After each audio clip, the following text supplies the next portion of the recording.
Gracias, doctora. En esta audiencia hemos escuchado afirmar a la parte demandante de que San Ignacio se ha comportado en la realidad como una empresa fachada de Bacus, que Bacus habría utilizado a San Ignacio como tal para que realmente no tomara en cuenta en sus planillas a trabajadores que realizaban las actividades de distribución. En el presente proceso, doctora, nosotros vamos a acreditar de forma fehaciente que San Ignacio en la realidad, en la práctica como tal, sí se comportó, sí fue la empleadora de la señorita o de la señora Cabanillas. En el presente proceso nosotros vamos a acreditar como tal también la autonomía de San Ignacio respecto de la empresa Bacus. Por eso es que nosotros partimos del siguiente hecho. San Ignacio, doctora, tiene una historia que va más allá de la relación contractual que mantuvo con la empresa Bacus a partir del año 97 aproximadamente. San Ignacio es una empresa que tiene que tuvo más de 24 años en el mercado de distribución de cervezas. San Ignacio es una empresa, doctora, que data del año 1987. Hasta antes de 1997, San Ignacio distribuía los productos de la competencia directa de mi co-demandada Bacus. En específico, distribuía los productos, las cervezas de la Compañía Nacional de Cervezas. Recién a partir del año 1997, en específico a partir del 1 de octubre, es decir, una década después de estar en el mercado, San Ignacio recién como tal da inicio a la distribución de los productos de la empresa Bacus. Para el año siguiente, en el año 98, San Ignacio, doctora, solamente distribuía el 50% de sus marcas. Y el 50%, el otro 50% de los productos de Bacus eran como tal vendidos a través de otras distribuidoras y mayoristas independientes. Para el año 2007, San Ignacio es la empresa subsidiaria Racetrack, que es una empresa que pertenece al grupo Sam Miller, adquiere acciones en San Ignacio y de otras empresas que como tal también eran distribuidora de productos de Bacus. Es decir, Bacus nunca ha tenido y no tiene como tal acciones en San Ignacio. Por tanto, la afirmación de que nosotros somos una empresa filial de la empresa Bacus no tiene ningún sustento. Precisamente debido a esta compra de acciones de la empresa Racetrack, de las acciones de CISA, es que se inicia la modificación como tal de la modalidad contractual. Pasamos de una modalidad de suministro y consignación a la modalidad de comisión mercantil. ¿Por qué es importante resaltar como tal este cambio en la modalidad contractual? Porque, doctora, este cambio en la modalidad contractual, siempre enmarcado dentro de el contexto de socios comerciales, han implicado como tal una serie de diferencias en las relaciones y de acercamiento, de coordinación más estrechas en la relación San Ignacio-Bacus. ¿Por qué es importante explicar esto? Porque la mayoría de la documentación, de los documentos como tal presentados por la parte demandante, se sitúan precisamente para el periodo o los años como tal en los cuales se desarrolló el contrato de comisión mercantil, que son los años 2007 y 2011. Pero para entender precisamente esas diferencias, es importante hacer un paralelo entre ambos contratos. En el contrato de suministro, que va desde el año 95 hasta el año 2006, lo que hacía San Ignacio era comprar la cerveza a Bacus. Había una transmisión como tal de la propiedad de la cerveza, el contenido, no del envase. En cambio, en la comisión mercantil directa, como vuestro despacho bien tiene conocimiento, doctora, en la comisión mercantil directa no hay una transmisión de propiedad. Lo que hacía en este caso San Ignacio, era vender y distribuir a nombre de Bacus. En segundo lugar, en el suministro, precisamente como ya no había una compra por parte de San Ignacio de los productos de Bacus, no era necesario utilizar ningún tipo de comprobantes ni ningún otro tipo de documento contable de la empresa Bacus. En cambio, en el contrato de comisión mercantil, como quiera que ya no comprábamos los productos, sí era necesario utilizar los comprobantes, sí era necesario utilizar otro tipo de documento contable de la empresa Bacus, porque precisamente Bacus era el sujeto el sujeto al impuesto. Doctora, disculpe, perdón. Entiendo que los alegatos de apertura son una exposición breve y se reserva la fundamentación de los mismos para posteriores, tanto en los medios probatorios como la actuación de los mismos y los alegatos finales. Entonces, tal vez solo expresar el punto de su defensa, nada más. Doctora. No, está bien, doctor, porque no está remitiéndose a ningún medio probatorio en sí, simplemente está haciendo un recuento de cómo es la constitución de su empresa y eso ilustra al juzgado, pues, ¿no? Una manera de ilustración. Gracias, doctora. En tercer lugar, precisamente a la transmisión de propiedad no era necesario determinados procedimientos y condiciones de los servicios prestados a favor de Bacus. En cambio, en la comisión mercantil directa sí era necesario, porque había una relación mucho más estrecha que se explicará precisamente con la documentación presentada por la propia demandante en su demanda. Y en cuarto lugar, el ámbito como tal o los supuestos como tal de las indemnizaciones ya no solo se limitaba a los envases y cajas, y aquí me vuelvo a remitir a lo informado hace unos minutos, es que los envases y las cajas no formaban parte del patrimonio como tal vendido a San Ignacio. San Ignacio lo único que hacía es comprar la cerveza, el contenido, pero los envases y cajas seguían siendo de propiedad de Bacus. Entonces las indemnizaciones como tal estaban designadas precisamente para esos supuestos en los cuales hubiera una pérdida como tal de estos envases que como tal al comprar los productos venían contenidos en envase y en ese sentido San Ignacio se hacía responsable por los mismos. En cambio, en la comisión mercantil directa, al ser una relación mucho más estrecha, el ámbito como tal de las indemnizaciones o los supuestos de indemnizaciones ya no solo están en relación a los envases o a las cajas, sino que incluso se amplían a las contingencias tributarias, debido a que en la comisión mercantil directa nosotros, San Ignacio, llenábamos los comprobantes de pago, las facturas de Bacus, porque precisamente vendíamos sus productos a nombre de ella.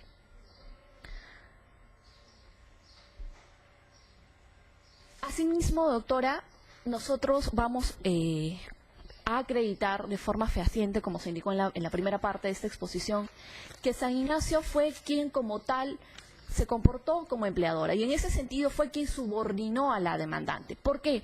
Porque San Ignacio organizó y dirigió como tal las actividades, la realidad como tal laboral de la demandante y de todos sus trabajadores que estaban contenidos como tal en su planilla. Tenemos así sendas políticas de recursos humanos referidos a asignaciones de raciones de cervezas, asignación y uso de celulares, a gastos de viajes nacionales e internacionales, a bonos trimestrales por resultados para gerentes y ventas y centros de distribuciones y otros más. Asimismo, como empleadora, doctora, éramos nosotros, San Ignacio, las que establecíamos como tal las condiciones de trabajo. Entre ellas, como tal, establecimos el horario en el cual la señora Cabanillas tenía que como tal ingresar y salir de su puesto de trabajo. Asimismo, nosotros como empleadora realizamos capacitaciones y es un hecho que no va a poder negar la señora Cabanillas de que San Ignacio le pagó cursos de computación. 6 clases en específico han sido pagados por San Ignacio en favor de la señora Cabanillas. Asimismo, respecto de otros trabajadores, nosotros hemos asumido las capacitaciones en universidades privadas como la Universidad César Vallejo, la Universidad Privada del Norte. Asimismo, en relación a los premios a los cuales hace mención en su demanda, debemos decir que el premio del año 2009, que es el único premio como tal mencionado en la demanda, no fue pagado por Bacus, fue pagado por San Ignacio. Es un hecho también que no va a poder ser negado por la señora Cabanillas, porque es un hecho que en la realidad así sucedió. Nosotros le pagamos como tal el premio en la boleta de mayo del año 2009. Asimismo, San Ignacio fue quien diseñó y dirigió sus propios procesos internos. San Ignacio, doctora, era quien como tal definía o diseñó cómo es que se realizaba la distribución. Se programaban las entregas por criterios como volumen, distancia o por tipo de producto. Era como quien organizaba su fuerza de ventas. Nosotros éramos quienes como tal indicábamos quienes conformaban el grupo de vendedores, quienes conformaban el grupo como tal de auxiliares de administración. Nosotros como tal organizábamos a todos los trabajadores. Asimismo, nosotros como San Ignacio designábamos cómo, dónde guardábamos el dinero de la cobranza y ventas que se realizaban de los productos de Bacus. También San Ignacio ha contado con los recursos y equipos necesarios para llevar a cabo su actividad principal, que es precisamente la de distribuir. Así hemos contado con inmuebles propios y alquilados, con muebles también propios y alquilados. Ahí tenemos, y vamos a acreditarlo en la etapa respectiva a través de los contratos, los alquileres que llevó a cabo San Ignacio en los años en que estaba en actividad. Asimismo, contrató los servicios necesarios para poder realizar también su actividad de distribución. Asimismo, es importante que su despacho tenga conocimiento de que si bien es cierto hubo un dominio, la utilización de un dominio único, esto es una extensión única de los correos para Bacus como para CISA, a partir del año 2007, que es el año en el cual nosotros empezamos a utilizar los correos, esto obedece a un convenio de autorización suscrito en el año 2007. No solamente entre Bacus y San Ignacio, sino por distintas empresas, doctora, como Naviera Oriente SAC, Transporte 77 S.A. y Cervecería San Juan S.A., porque esto básicamente era un convenio de autorización de empresas del grupo SAP Miller. Entonces, de ningún modo se puede de esos correos como tal, a través del dominio único, establecer de que por ello haya sido una trabajadora de Bacus, sino que esto se justifica, tiene su origen como tal precisamente en este convenio de autorización. Teníamos la necesidad de comunicarnos debido al contrato de comisión mercantil, esta relación que era mucho, y la relación como tal debía ser mucho más estrecha. Como ya existía como tal ya un dominio por parte de la empresa Bacus, lo que el grupo SAP Miller hizo es básicamente decidir que todas las empresas de este grupo utilizáramos ese dominio, pero por una razón simplemente de economizar, de aprovechar lo que ya como tal existía. A partir de febrero del año 2011 ya San Ignacio crea como tal su propio dominio. Asimismo es importante... ¿Cuántos hechos tiene que exponer? ¿Cuántos hechos va a exponer? Estoy terminando, doctora. Ya. Me queda uno más. Asimismo, en relación a los correos electrónicos, de estos van a fluir básicamente que hubo un trato directo a nivel de empresas.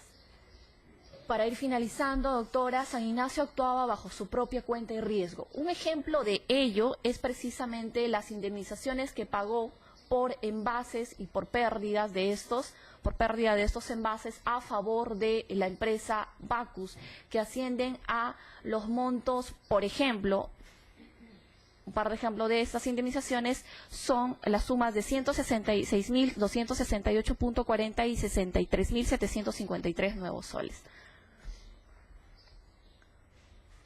Asimismo, doctora, San Ignacio negoció con su sindicato de trabajadores el mejoramiento como tal de remuneraciones y condiciones laborales. Por tanto, tenemos que San Ignacio no es Bacus, son empresas independientes con historias totalmente distintas. Hemos sido a lo largo de todas las relaciones contractuales, simplemente socios comerciales estratégicos. Asimismo, San Ignacio ni las empresas que han sido absorbidas por esta empresa, por San Ignacio, no han sido filiales de Bacus. Por tanto, no podía ejercer ningún tipo de control ni a San Ignacio ni a las empresas que fueron absorbidas por ella. Por tanto, tenemos que San Ignacio fue la única empleadora de la demandante, no fue Bacus.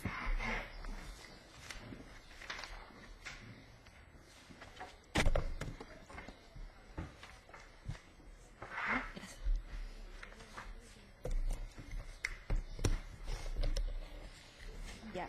Ahora pongo en consideración de las partes la etapa probatoria y los hechos que necesitan actuación probatoria. Serían como número 1, la existencia o no de la desnaturalización de tercerización entre la empresa Unión de Cervecerías Peruanas Bacus y Johnson S.A. y la empresa San Ignacio S.A. y consecuentemente se considera a la demandante como trabajadora de la empresa Unión de Cerveceras Bacus y Johnson S.A. El pago a la demandante del reintegro de utilidades correspondiente al periodo comprendido entre el año 1995 al 2010 por parte de la codemandada empresa Unión de Cervecerías Peruanas Bacus y Johnson S.A. La inaplicabilidad del numeral 1 de la cláusula tercera del convenio de fecha 30 de junio del año 2011 por compensación de créditos laborales. El pago de intereses legales, costos y costas del proceso. ¿Alguna etapa probatoria más? Parece que en el punto 1 nosotros no hemos mencionado la tercerización. Únicamente hemos solicitado que se establezca que existió una simulación y como consecuencia de ello, ¿no? El reconocimiento del vínculo laboral entre la empresa Bacus y la demandante Karin Alina Cabanillas Elías. La calificación de tercerización es una calificación jurídica que ha presentado el abogado que inició la demanda, pero en realidad, conforme se desprende específicamente del petitorio de la demanda, el petitorio de la demanda, y permítame leerlo, doctora, rápidamente, dice lo siguiente.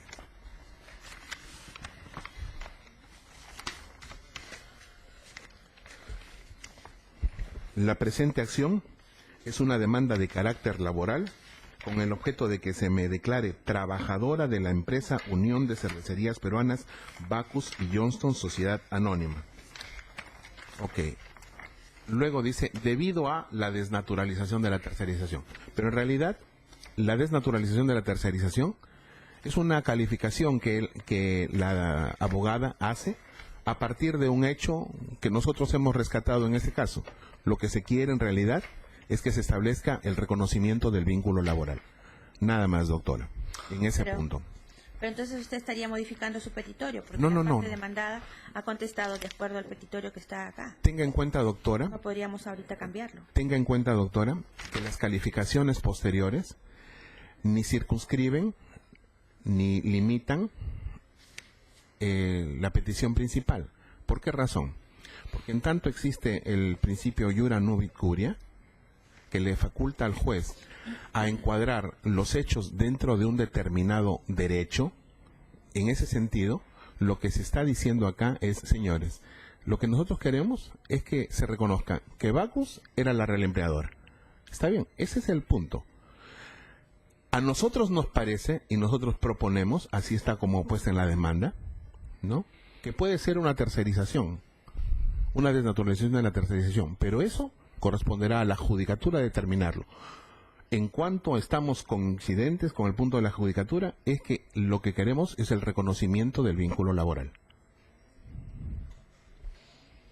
Pero la parte demandada ha hecho su exposición con respecto a lo que se ha demandado, la desnaturalización de la tercerización. Entonces eso es lo que tenemos que dejar en claro. Claro. Porque si usted va a modificar su demanda en este acto... No hay una modificación de demanda. Sí, pues porque me está objetando el punto. Pero esa es una calificación jurídica de unos hechos. Nosotros proponemos hechos y el derecho lo propone la judicatura.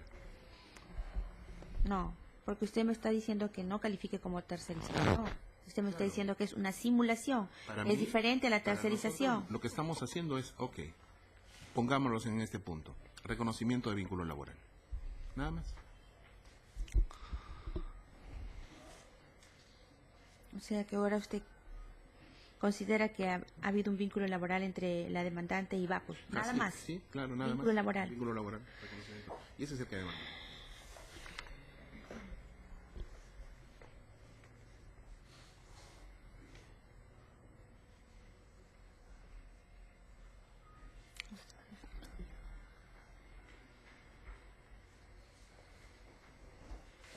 ¿Qué dice la parte demandada? Ok. El principio de congruencia es bastante claro al respecto. El artículo 7 del título preliminar del Código Procesal Civil aplicable al proceso laboral, nueva ley, establece claramente que la parte demandante está proscrita y prohibida de cambiar su pretensión. De hecho, el propio abogado de la parte demandante ha leído el texto del petitorio. Y no solo ello, sino se repite en más de una ocasión en el texto de la demanda. Lo que piden es que haya un pronunciamiento jurisdiccional, una respuesta judicial de acuerdo al petitorio suscrito por la parte demandante cuando interpuso su acción ante este juzgado. Y el texto es claro, es claro. No se puede desconocer algo que ya está escrito, planteado de esa forma, admitido como tal. Se ha corrido traslado respecto de ese petitorio. Hemos contestado la demanda oportunamente de acuerdo a este planteamiento. Y la justificación que presenta el abogado de la parte demandante es que ha habido cambio de abogado. Lo que está haciendo es cambiar de estrategia.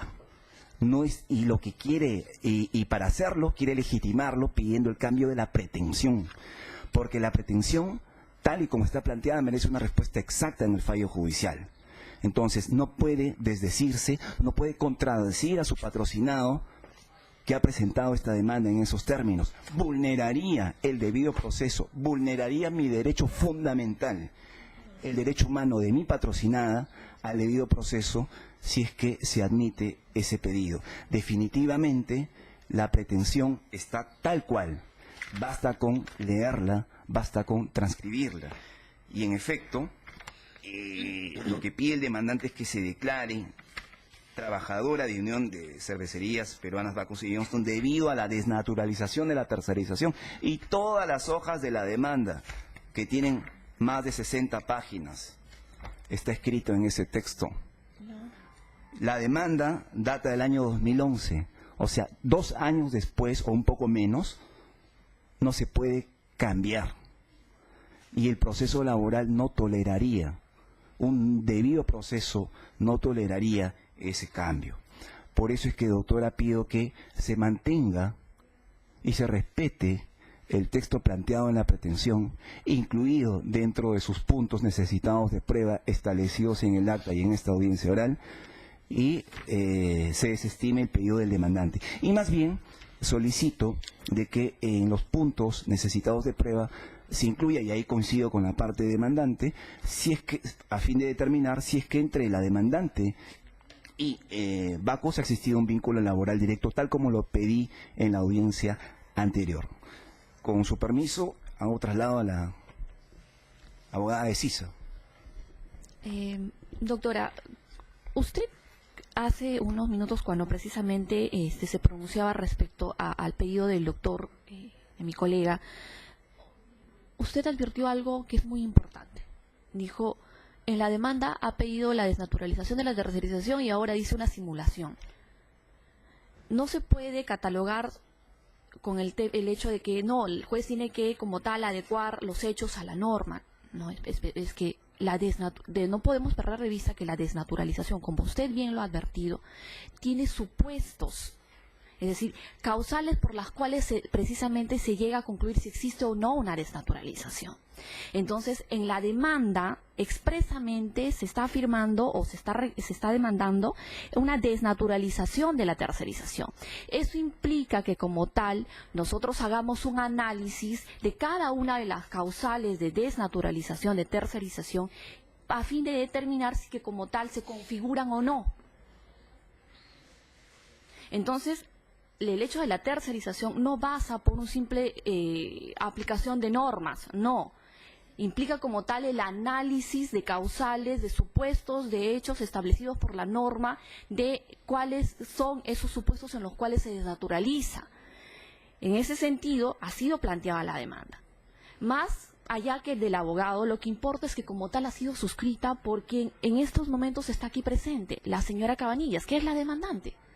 La demandante ha autorizado, ha suscrito que su demanda sea de desnaturalización de tercerización. No puede modificarse a estas alturas. Señora, un ratito, doctor. Señora Cabanillas, ¿en qué momento usted cambia de abogado? Porque acá no ha presentado ningún escrito de variación, ¿no? Sí, claro. ¿Cuándo? ¿En qué año? Sí, doctor. ¿Qué fecha? El 9 de mayo, doctora. Ya. No lo encuentro. Doctora, hemos variado en varios procesos, pero hemos venido a ver. Pero Dice, no, solamente varió de abogado, pero no sustentó su variación de demanda, ¿no? No, precisamente por las siguientes razones, doctora. El doctor Sebastiani ha dicho lo siguiente, que que estamos cambiando de estrategia. Es efectivamente, se cambia la estrategia, pero los hechos se mantienen inalterables, tranquilamente. El criterio de tercerización, y eso lo ha dicho la doctora, mi colega, ha dicho, está variando porque está asignando nosotros nos hemos defendido contra la tercerización. Un momento. Si la facultad de decir el derecho corresponde al juez, por tanto tiene facultades jurisdiccionales, la jurisdicción, entonces nosotros proponemos hechos, nada más. Al proponer hechos, también proponemos el encuadramiento jurídico. Y el encuadramiento jurídico, como propuesta, puede ser aceptada o puede no ser aceptada por el juez. Dentro de ese contexto, doctora, lo único que estamos señalando, y está expresamente, es reconocimiento de vínculo laboral. Las razones por las cuales jurídicamente se trate de una u otra motivo, ese reconocimiento, no enervan, no debilitan en modo alguno que nuestra pretensión no sea exclusivamente reconocimiento de vínculo laboral. Ahí lo dice. Y eso es claro. El resto es una labor de abogado que piensa que eso puede ser una desnaturalización de la tercerización, que piensa que puede tratarse de otra figura. Así es. Sí, algo... Un momentito ya. Vamos a determinar todo esto bien claro. En principio, nosotros tenemos que ver la parte tanto parte demandante como parte demandada que no queden en indefensión y que la igualdad de las partes debe ser para todos, ¿no es cierto? El proceso laboral se enmarca en eso, está enmarcado a eso. Si cambió de abogado la demandante, bueno, es de acuerdo a su criterio, pero acá no podemos tratar de que porque es un supuesto de hecho y que tenemos que enmarcarlo a lo jurídico, lo concreto está en que al momento de ustedes de presentar su escrito de variación no han modificado, no han escrito a fin de que la otra parte, la parte demandada, se quede en indefensión y pueda contestar de acuerdo a lo que usted ahora dice son hechos. No son hechos. Es una modificación de demanda. Que usted lo quiera fundamentar como un hecho en sí, no lo es. Porque yo me tengo que pronunciar con respecto a ese punto y usted también tiene que haber fundamentado y la parte demandada también tenía que haber fundamentado con respecto al punto nuevo que está diciendo. Entonces, dejemos aclarado. Dejo en autos lo que usted está fundamentando. Sin embargo, la pronunciación de la sentencia tiene que ser en base a lo que está escrito en su solicitud de demanda. Dejo en consideración lo que usted está poniendo, pero no va a ser un punto controvertido que nosotros tengamos que exponer, ni siquiera fundamentar en la sentencia, porque no puedo dejar tampoco a la parte demandada sin respuesta a lo peticionado. ¿Está bien? Entonces, que se incorpore reconocimiento de vínculo laboral, que es lo que sí aparece. La calificación, el punto 2, que este reconocimiento deriva de una tercerización, no hay ningún problema. Claro. Ambas partes, las codemandadas, han dicho que no es tercerización. Yo coincido. le sugiero con la usted tercerización. está personal en otros procesos, en su oportunidad lo haga para que la otra parte también tenga la oportunidad de contestar. ¿Ya? No podemos dejar en indefensión a ninguna de las partes. ¿No? Ya, está bien, terminamos porque si no nunca vamos a acabar, yo tengo otro tipo de audiencias. Sí, doctora. Más bien, insisto, coincido con la parte demandante en incluir como punto necesitado prueba la existencia de un vínculo laboral directo entre Bacus y la parte demandante, tal como sucedió en la audiencia pasada. O sea, ahí, más bien, considerando el pedido que hice en la audiencia pasada y se incluyó ese punto, también aquí, porque es de nuestro interés que se establezca ese punto. Perfecto. Que es muy diferente a lo que el doctor ha planteado, porque él ha planteado dos cosas. Coincido en una y en la otra discrepo, y usted ya excluyó el primer pedido. Ya. Entonces, quedamos todos Su reconocimiento y vínculo laboral. contentos. ¿Sí? Vínculo laboral directo. Directo. Ya. Ahora pasamos a la admisión de medios probatorios. Sus medios probatorios de las partes, les pido que por favor vayan dilucidando los medios probatorios que van a ser necesarios a su momento de actuarlos. ¿Está bien? ¿Cuáles van a ser los más importantes, tanto para la parte demandante como para la parte demandada? Por favor. Acuérdense que yo tengo otro tipo de audiencias, es un juzgado mixto, no puedo discutir punto por punto. ¿Ya? Entonces procedemos a la admisión de medios probatorios. Por la parte demandante.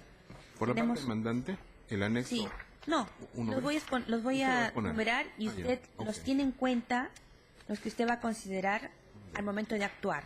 Ya. ¿Ya, doctor? Ok. Al momento de actuar. Entonces, la parte demandante, admitimos medios probatorios consistentes en documentales que están contenidos en folios 2 a 416. Esos serían sus medios probatorios de la parte demandante. Ustedes luego los exponen cuáles son los que van a ser necesarios. Ya. También tenemos exhibicionales de balances anuales e ingresos brutos, declaraciones anuales e impuesto a la renta anuales por el periodo comprendido entre 1986 hasta el año 2010, que deberá necesariamente presentar la empresa Unión de Cervecerías Peruanas Bacus y Johnson S.A. bajo ya. Del convenio de fecha 30 de junio del 2011, suscrito entre la demandante y el gerente de distribución de San Ignacio, señor Roncagliolo Ceruti. Ese sería en cuanto a la parte demandante. En la parte demandada... Doctora, Bacus- disculpe, tengo nuevos medios Ahí, probatorios. ya. En este acto ofrezco y presento, esta es la estructura organizativa de Bacus. Esta, doctora, la estructura organizativa de Bacus.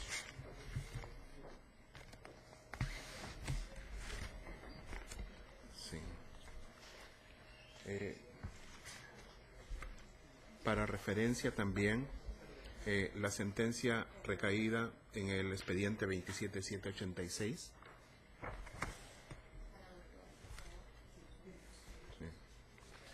Sí. La política de Usted ética, pásele las copias a la doctora. la política de ética del Bacus Sam Miller. Bien.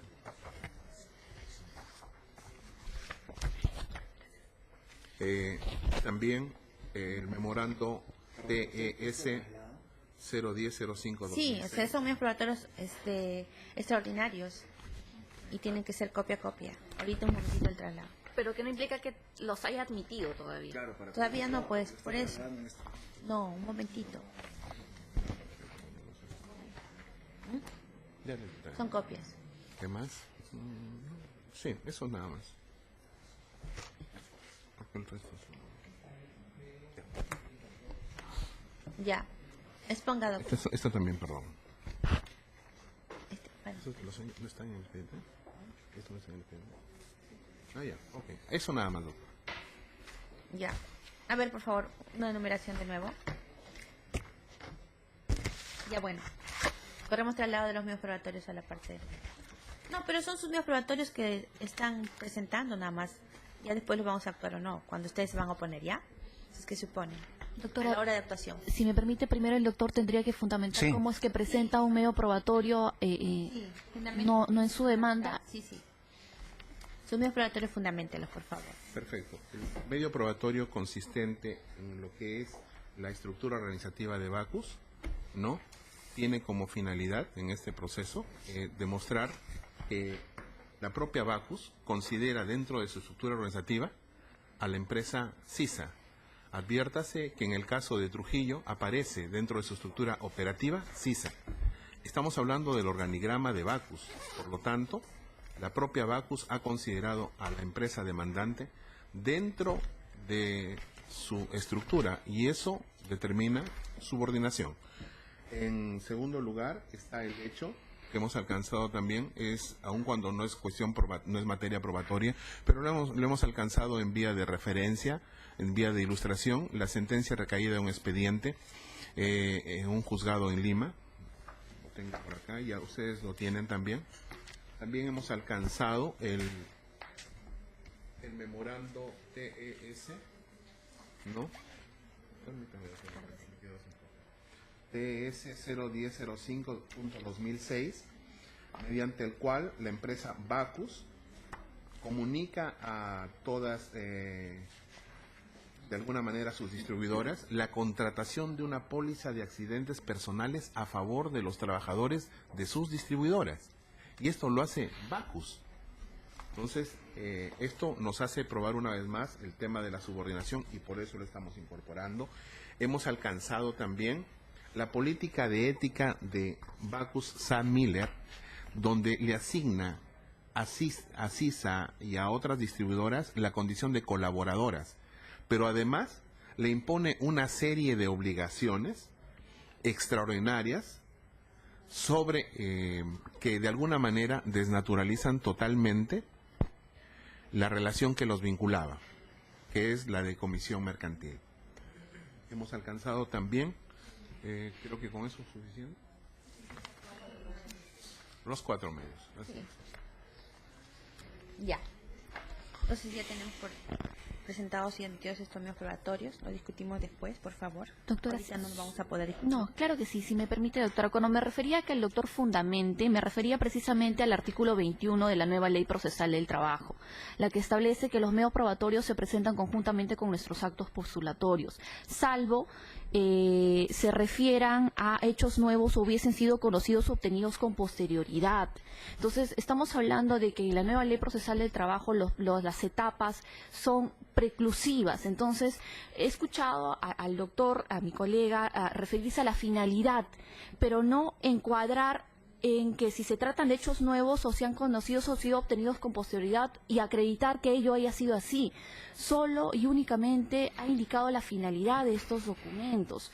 Entonces, pregunto yo, ¿cómo pueden ser admitidos si ni siquiera lo hemos escuchado fundamentar en cuál de los dos supuestos está? Porque si no está en ninguno de los dos supuestos, estamos ante una prueba que es totalmente extemporánea. Entonces, ¿cómo podría admitirse medios probatorios de esta naturaleza? Son documentos obtenidos con posterioridad. Estos documentos, conforme lo dijo el doctor, en principio ya son documentos obtenidos con posterioridad y ya fundamentó su finalidad. Entonces esto van a contribuir a nosotros para fundamentar nuestra sentencia de una u otra manera. Claro, doctora, No, la no pregunta entiendo es por qué ¿cómo acredita que lo ha obtenido con posterioridad? ¿Cómo acredita que este medio probatorio le ha tenido conocimiento como tal con posterioridad? Yo podría traer sendos documentos en esos momentos, traer boletas y decir les he tenido conocimiento con posterioridad. O sea, ¿cómo acredita, con todo respeto, doctor, que estos documentos precisamente califican como en las salvedades a que se refiere el artículo 21? Doctora, son documentos que pertenecen a las demandadas, concretamente a Bacus. Entonces, ¿cómo podíamos nosotros acceder antes si precisamente ellos lo podían haber presentado en este proceso? Ahora, si la doctora tiene otros documentos que ha obtenido, con gusto, no hay ningún inconveniente porque finalmente lo que se pretende es la certeza jurídica de acá, ¿no? No los han podido obtener en su oportunidad y son presentados hoy, en estos momentos. Pero eso debe estar debidamente acreditado. ¿Cómo lo va a doctora. acreditar? A ver, usted dígame cómo lo puede acreditar. Doctora, Estos con un documentos. escrito, con una solicitud presentada ¿Por qué? alguna... Doctora, Ahorita lo está presentando. pues, esta doctora. sería, desde que empezó la nueva Ley Procesal del Trabajo, esta sería, no sé, mi audiencia número 100 aproximadamente, doctora. Y cada vez que se han ofrecido medios probatorios en las audiencias como tal, que no hayan estado adjuntadas en la demanda o en nuestros actos postulatorios como tal, debe uno acreditar precisamente estar en los supuestos de salvedad. Acreditarlo, doctor. ¿Cómo lo va a acreditar? Porque yo podría, estaríamos hablando, si me estaría demandando a San Ignacio, por ejemplo, el pago de una utilidad del año 99, supongamos, yo traigo recién a esta audiencia una liquidación de participación de utilidades y le digo, no, lo he obtenido con posterioridad, ha estado en otro archivo, no lo ubiqué y recién lo he obtenido. ¿Calificaría como posterioridad, como un obtenido Doctora, con posterioridad? conforme dice el doctor, son documentos que les pertenecen a ustedes. De una u otra manera, Doctora, estoy no hablando, San doctora, Ignacio, estoy hablando. con todo No me respeto. interrumpa, ¿ya? Por favor. A mí me van a servir y como tal los acepto como medios probatorios extraordinarios. ¿Está bien? ¿Usted quiere apelar? Puede apelar. Ok, ¿Ya? doctora, voy a impugnar ese... Ya, la- fundamente su apelación. Entiendo que se me tiene que correr traslado para luego la doctora sustente Estoy la diciendo apelación. que ahorita la doctora me dice que los va a impugnar, que fundamente su apelación. Pero Fundamente. entiendo que se me Estoy tiene... primero a la parte de a CISA. Usted es la otra parte. Si tampoco está de acuerdo, en su oportunidad le corro otro lado para que apele. ¿Sí? Fundamente, por favor. Gracias, doctora.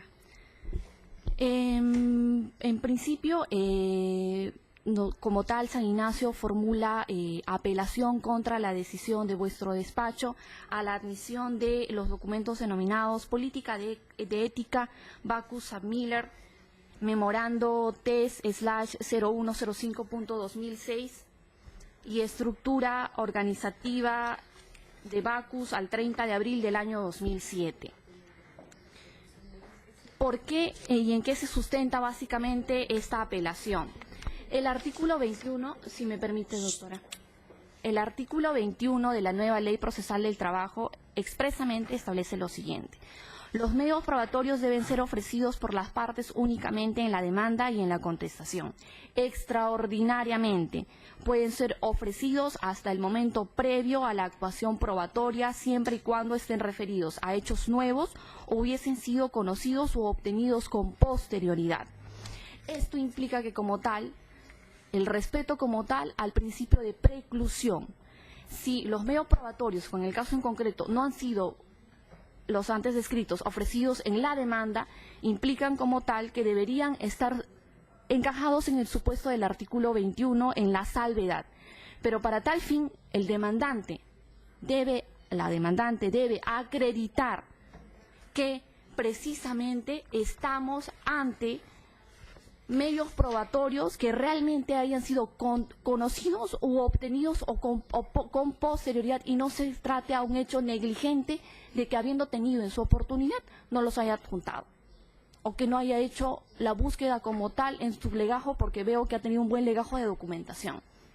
Entonces, no basta la mera afirmación de que ha sido conocido o ha sido obtenido con posterioridad para como tal se tenga como cierto. Debe estar acreditado. El demandante debe acreditar que realmente no ha podido presentarlo en su demanda, lo cual en el caso en concreto no se ha dado. El vicio en rigor o el agravio como tal, esa fue la exposición del vicio, el agravio como tal consiste en una afectación a el proceso, al debido proceso específicamente, al no respetarse el principio de preclusión, primero, segundo, al obviarse como tal que este hecho excepcional, este supuesto excepcional de admisión de medios probatorios sobre hechos nuevos o conocidos u obtenidos con posterioridad deben ser como tal acreditados. En ese sentido, no hay duda que como tal hay una afectación al debido proceso. ¿Cuál es su agravio? ¿Cuál es su agravio? De orden procesal, doctora, la afectación al debido proceso como tal. He indicado como tal la afectación al principio de preclusión, así como al mismo artículo 21 también que establece estos supuestos que deben estar debidamente acreditados. Entonces, el agravio es de orden procesal. Ya, a ver, Marcos. Sí, antes de sustentar la apelación, porque yo iba a pedir la inadmisibilidad de esas pruebas, yo quisiera referirme a lo siguiente. La obtención de pruebas con posterioridad al inicio de una demanda está referida a situaciones como, por ejemplo, una solicitud dirigida al Ministerio de Trabajo para que éste otorgue una copia de un expediente administrativo, o igual, un escrito solicitando acceso a la información a cualquier entidad pública, bajo los mismos términos, igual para una entidad privada. Si bien el empleador como tal, o si bien una empresa como tal, tiene el dominio de esa información y por lo tanto de la documentación que tiene, es verdad que quien ofrece una prueba no solo tiene que afirmar, hay que tener en cuenta que el artículo 21, 22 de la nueva ley referidos a las pruebas, a la prueba oportuna, a la carga de la prueba, en lo que es carga de la prueba se establece que quien afirma debe probar. Si el demandante ha afirmado que ha obtenido la prueba con posterioridad, pues ha debido acreditarlo. Y nótese que el artículo 21, que en efecto permite la aplicación... ¿Usted está fundamentando su apelación o está...? Y ahorita hago ingreso a la apelación. Termino en 15 segundos, doctora. Lo que más quiero es sencillamente... ¿No vuelve a repetir lo mismo entonces en su apelación? Doctora, Porque está siendo reiterante. no se preocupe, voy a ser bastante específico. El artículo 21 está referido a la parte, no al abogado. Bien, mi pretensión impugnatoria consiste en que se revoque el pronunciamiento de admitir la prueba extemporánea. Mi sustento consiste en lo siguiente. Uno, el texto del artículo 21. El artículo 21 de la nueva ley señala concretamente: Sí. los medios probatorios deben ser ofrecidos por las partes, únicamente en la demanda y en la contestación. Acá hay dos precisiones. Quien ha ofrecido no es la parte, es el abogado, y lo ha hecho en nombre propio. Y si bien él patrocina a una parte demandante, él las está ofreciendo a nombre propio. Dos, la norma establece que únicamente se presentan las pruebas en la demanda o en la contestación. No estamos en la demanda. Y si bien la salvedad del artículo 21, cuando señala extraordinariamente pueden ser ofrecidos, entre otros supuestos, hasta el momento previo de la actuación probatoria, siempre y cuando estén referidos a hechos nuevos, no estamos ante un hecho nuevo. No es un hecho acontecido después de la postulación de la demanda, o hubiesen sido conocidos o obtenidos con posterioridad. Yo me remito al artículo 23, que establece lo siguiente, 23.1, la carga de la prueba corresponde a quien afirma los hechos. Entonces, él no ha afirmado, él no ha sustentado ni ha acreditado cómo ha tenido la prueba con posterioridad. Y me remito a la doctrina, en el libro Comentarios a la Nueva Ley Procesal del Trabajo de Gaceta Jurídica, Análisis Normativo, suscrito por uno de los autores de la ley, el doctor Luis Binatea Recoba, y por Jorge Toyama, y con la colaboración de otros destacados laboralistas. Este libro, en la página 128, respecto a este asunto, señala: nótese que, a diferencia del proceso regulado por su antecesora, Ley 26636, en el nuevo proceso laboral, en caso las partes presentasen pruebas en momentos distintos a los señalados por la ley, tales pruebas evidentemente no podrán ser analizadas por el juez de primera instancia, y su no consideración en el fallo que éste emita no podrá traducirse en una declaratoria de nulidad por parte de la instancia superior. De esta manera, la nueva normativa impone una particular y gravísima sanción a la parte negligente. A la parte negligente que no presentó oportunamente sus pruebas junto con su demanda o contestación. Las disposiciones, dice el texto doctrinario, señaladas tienen por objetivo que las partes actúen en forma diligente y faciliten el desarrollo del proceso para lograr que el juez resuelva la controversia en el plazo más breve. Para la nueva legislación procesal laboral, la prueba oportuna se convierte en el eje en el cual se desarrollará el proceso, pues no solo permite reconstruir los hechos y determinar la norma y sanción aplicable a cada caso, sin que al exigirse su presentación concentrada en momentos específicos, se dote de celeridad al proceso. Para ir terminando, este proceso nació en el 2011. En este proceso ya se actuó una audiencia hace 12 meses. En este proceso se determinó una fecha de entrega de sentencia para el año pasado. Por razones de rotación de juez no se emitió el fallo. Rehaciéndose las audiencias, hoy día se está iniciando nuevamente esta audiencia de cero, pese a que estamos repitiendo y replicando los términos de la misma expresados hace poco menos de un año. Presentar pruebas extemporáneas a estas alturas, después de casi 2 años de iniciado el proceso, reiniciando una audiencia y habiendo estado el proceso para sentencia, va en contra de la finalidad del proceso, que es la celeridad. Entonces, no hay motivos, ¿no?, para o hay motivos suficientes para revocar este pronunciamiento. El agravio consiste en admitir una prueba como extraordinaria sin que la parte demandante haya cumplido con su carga probatoria consistente en cómo las obtuvo con posterioridad. Esta negligencia implica la inadmisión de la prueba. El vicio consiste en que al incorporarse esta prueba dentro del bagaje probatorio de este proceso, merecerá una respuesta, pero una respuesta respecto de una prueba que no califica como prueba extraordinaria de acuerdo a los términos de la ley, porque en efecto, los litigantes, y tanto como el juzgado, estamos sometidos a reglas claras de juego, establecidas por la nueva Ley Procesal del Trabajo, y en efecto, el demandante ha sido, o el abogado del demandante ha incumplido con ese deber de acreditación. Por esos motivos es que en su momento pido que se revoque este pronunciamiento, salvo que el juzgado tuviera a bien a reconsiderar este pedido y la inadmita, pues que ese pronunciamiento sí estaría conforme al texto del artículo 21 de la nueva Ley Procesal del Trabajo. Esto, señora juez, con el debido respeto que usted se merece.